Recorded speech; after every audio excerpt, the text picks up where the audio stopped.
Hi there, this is Zorelvin again from 5 Talent Strategy House in Metro Atlanta. I see that you have opted in. I have you on my call list. I'm going to give you a call. But before I do that, I want to just give you just 4 quick tips. People are always wondering, like, well, how do you get books done so quickly? How do what is your process, your system for creating books? As a ghostwriter, there were times when I was doing a book a week, particularly when I was doing nonfiction works. I was doing diet books and books on getting A's in school, and I did books on all kinds of things. I've done biographies. I have a Joe Biden book out there somewhere. I have a Liberace book out there somewhere. There are books out there that I've written, like tons and tons of books. So people will always want to know, well, what is your system? What is your process for getting the books done quickly? And I do have a system, but the system that I use is basically based on me working with a team. So what I can do is I can tell you, I can give you 4 tips for getting started on your book project.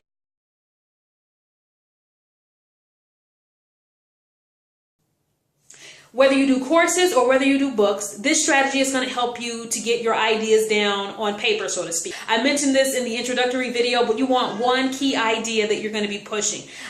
Very often with visionaries, people who are doing lots of things, people who are serial entrepreneurs, you have so much talent, you have so much information, so much knowledge, and so much experiential wisdom that you kind of want to push one thing right after the other, right after the other. And I will tell you this, as someone who works in the creative field, as a creative, I know and I understand that if you are dealing with, when you have a project that needs to be done, it's pressing on you. It's pressing on your mind. It's kind of pressing on your heart and your spirit. You want to get it done. You may put a million other things in front of it, but at the end of the day, that project, that legacy project, whatever it is still hollering at you to get done. So what happens is very often when you start working on one project, the other ones will start wanting to come out. So before you get started on any creative project, it's almost like your mind is corked. It's like a wine bottle. And once you uncork it to release that first experience, that first idea, that first important project, the rest of them are going to just flow. So what is your one idea, the one strategy, the one story, the one technique that you're going to talk about and impress upon people in this book or in this training course or whatever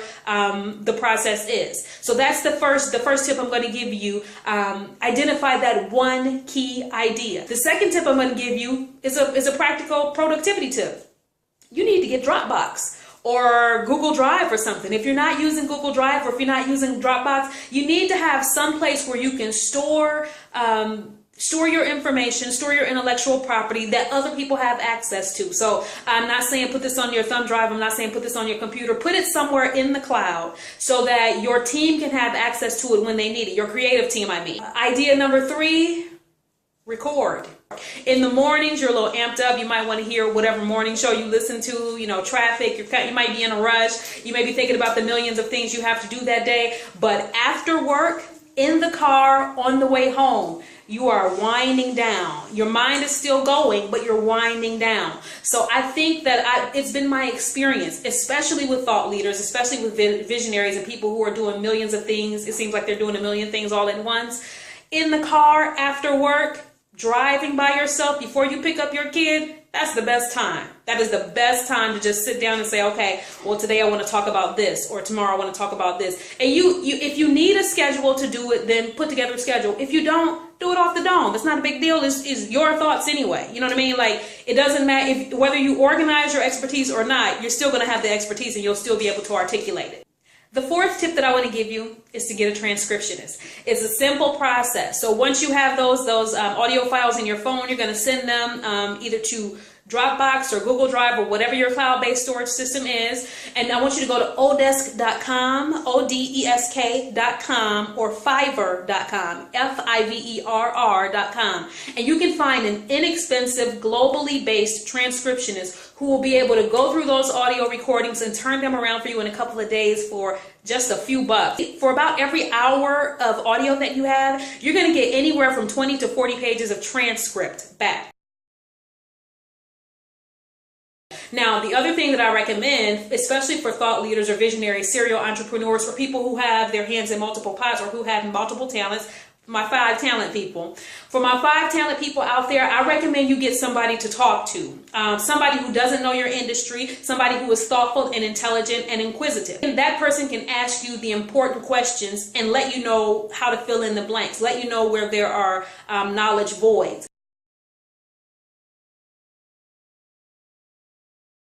So number 1 is to have your key important idea. Number 2, get yourself some cloud-based storage. I recommend Google Drive or Dropbox. Number 3, record. Just record after work for an hour or so on your drive home. And number 4, transcribe the recordings.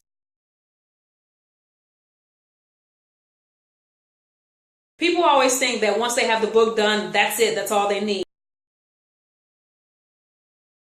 Having just a book written and not having your website, your social media, your Facebook, you know what I mean? Like not having all those other moving parts already working and then trying to bank on just your book being done. It's like buying a tuxedo or something for the NAACP Image Awards and you don't have tickets, you don't have a date, you don't have anything. So don't just get your tuxedo. Make sure that everything else is in place and then you get the tuxedo. You know, you can be looking for the tuxedo. Look, you know what I mean? Like putting your book together while all these moving parts are put in place. But part of a cohesive brand is having all of those factors in place. That means your videos, your podcasts, any audio that you're going to do. That means having somebody in there who can get your website built and make sure that your YouTube channel is on brand and making sure that your social media is cleaned up so that nothing that's showing up in your Facebook feed conflicts with the brand that you're building.